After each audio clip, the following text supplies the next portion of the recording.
Good morning, everybody. Today is December 22nd. We are heading out to a homeowner's house. We're going to be installing a water line for the homeowner. He is currently on a well. There is a city tap out in his yard, so we're going to tap into the city and then run a new line into his home, run it underneath his crawl space and up through his floor joist. So let's take you with us. All right, guys, so we just got to the job site that we're going to be installing the water line for. Noah and Riley are in the crawl space right now. They got to dig down about another 22 inches deep so we can be at spec. We're going to be at 48 inches when we install this water line. So I wanted to show you guys before we start digging is in this area you have to have this kind of code.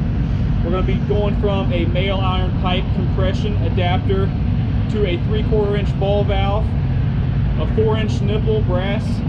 We're going to a 3/4 inch PRV. The PRV is a pressure reducing valve. It's going to be installing about 55 to 60 PSI in this home. It is acceptable for this home to have that kind of pressure. Going to another 4-inch brass nipple. Then we're going to a Watts 3/4 inch double check valve down to another 3/4 inch male iron pipe adapter to compression.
right, so we got the pipe installed. We got our meter pit set up right there, curb stop right there.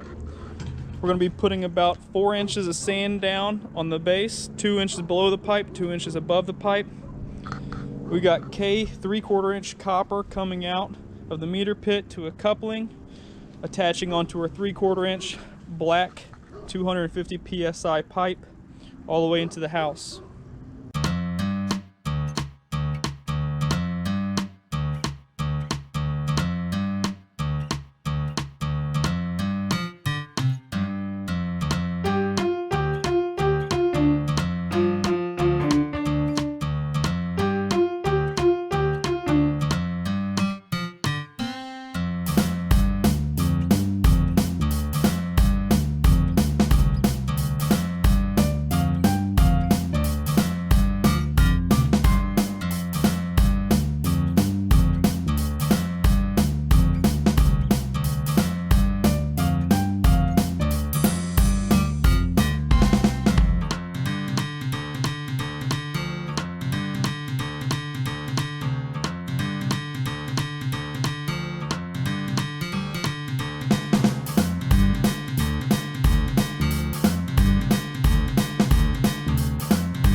All right, so we just got the trench back filled. We got a little bit of raking to do back into the pile. This homeowner chose not to do restoration work. It is optional, but we do offer restoration work if you are interested.